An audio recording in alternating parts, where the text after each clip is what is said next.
DCB മീഡിയയുടെ പുതിയൊരു വീഡിയോയിലേക്ക് സ്വാഗതം. ഇന്ന് ഡിസംബർ 12 വെള്ളി. ഇന്നും തുടർന്നു വരുന്ന ദിവസങ്ങളിലും നിങ്ങൾ അറിഞ്ഞിരിക്കേണ്ട പ്രധാനപ്പെട്ട വാർത്താ അപ്ഡേറ്റുകളാണ് ഷെയർ ചെയ്യുന്നത്. ചാനൽ ആദ്യമായി കാണുന്നവർ സബ്സ്ക്രൈബ് ചെയ്യുക, വീഡിയോ ഇഷ്ടമായാൽ ലൈക്ക് ചെയ്യുക, ഫേസ്ബുക്കിൽ കാണുന്നവർ പേജ് ഫോളോ കൂടി ചെയ്യുക. ആദ്യത്തെ അറിയിപ്പ്, വീടുകൾക്ക് മുകളിൽ നിർമ്മിക്കുന്ന പ്രത്യേക മേൽക്കൂരകളുടെ അതായത് ട്രസ് വർക്കുകളുടെ ഉയരത്തിൽ ഇളവ് അനുവദിക്കാൻ കെട്ടിട നിർമ്മാണ ചട്ടത്തിൽ ഭേദഗതി തയ്യാറായിരിക്കുകയാണ്. ടെറസിൽ നിന്നും ഷീറ്റിലേക്കുള്ള ഉയരം 2 മുതൽ 4 മീറ്ററിൽ കൂടരുതെന്ന നിബന്ധനയോടെ 3 നില വരെയുള്ള വീടുകൾക്കാണ് ഇളവ്. ഇതിന് പ്രത്യേക ഫീസോ അനുമതിയോ വേണ്ടിവരില്ല. നിലവിൽ ടെറസിലെ പാരപ്പറ്റിനും മേൽക്കൂരയ്ക്കും 1.20 മീറ്റർ ഉയരമാണ് ചട്ടത്തിലുള്ളത്. ലോ റിസ്ക് അല്ലാത്ത കെട്ടിടങ്ങൾക്ക് നിർമ്മാണ പെർമിറ്റ് അനുവദിക്കാനുള്ള സ്ഥലപരിശോധനയും ഒഴിവാകും. കേസ്മാർട്ടിലെ ഡിജിറ്റൽ സംവിധാനങ്ങൾ ഉപയോഗിച്ച് വിശദാംശങ്ങൾ പരിശോധിച്ച് കൃത്യത ഉറപ്പാക്കി അനുമതി നൽകാനാണ് വ്യവസ്ഥ ചെയ്യുക. അടുത്തറിയിപ്പ്, സംസ്ഥാനത്തെ സ്കൂളുകൾക്കായുള്ള ഈ അധ്യയന വർഷത്തെ ക്രിസ്മസ് അവധി പ്രഖ്യാപിച്ചിരിക്കുകയാണ് സംസ്ഥാന സർക്കാർ.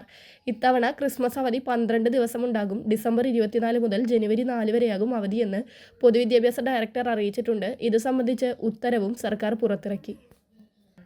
അടുത്തറിയിപ്പ്, സംസ്ഥാനത്ത് സ്വർണ്ണവിലയിൽ വീണ്ടും കുതിപ്പ് രേഖപ്പെടുത്തിയിരിക്കുകയാണ്. പവന് ഒറ്റയടിക്ക് 1400 രൂപയാണ് കൂടിയത്.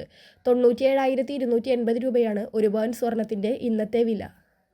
ഗ്രാമിന് ആനുപാതികമായി 175 രൂപയാണ് കൂടിയത്. 12,160 രൂപയാണ് 1 ഗ്രാം സ്വർണത്തിൻ്റെ വില. ഇത്തരത്തിൽ ഇന്നത്തെ സ്വർണ്ണവിലയിൽ ഒരു പവൻ സ്വർണ്ണാഭരണം വാങ്ങുവാൻ 1 ലക്ഷത്തിൽ കൂടുതൽ തുക ആവശ്യമായി വരും.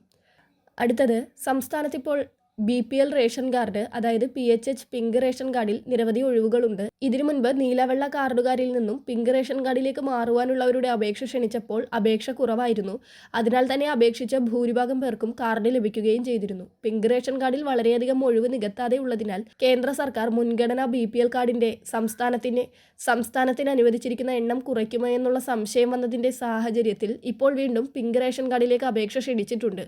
പിങ്ക് റേഷൻ കാർഡ് ലഭിക്കുന്നതിന് അർഹതയുള്ള നീലവെള്ള റേഷൻ കാർഡുകാർക്ക് ഓൺലൈനായി ഡിസംബർ 16 തീയതി വരെ അപേക്ഷിക്കാം. അക്ഷയ കേന്ദ്രം വഴിയോ അല്ലെങ്കിൽ സിറ്റിസൺ ലോഗിൻ പോർട്ടൽ വഴി സ്വന്തമായോ അപേക്ഷ നൽകാവുന്നതാണ്. പിങ്ക് റേഷൻ കാർഡ് ലഭിച്ചാൽ കൂടുതൽ റേഷൻ വിഹിതവും അതോടൊപ്പം കേന്ദ്ര സംസ്ഥാന സർക്കാരുകളുടെ ആനുകൂല്യങ്ങളും ലഭിക്കുന്നതാണ്. അതിനാൽ അർഹതയുള്ളവർ ഡിസംബർ 16 മുൻപായി തന്നെ അപേക്ഷിക്കുവാൻ ശ്രദ്ധിക്കുക. വളരെ പ്രധാനപ്പെട്ട ഈ വാർത്താ അപ്ഡേറ്റുകൾ മറ്റുള്ളവർക്ക് കൂടി ഷെയർ ചെയ്യുക.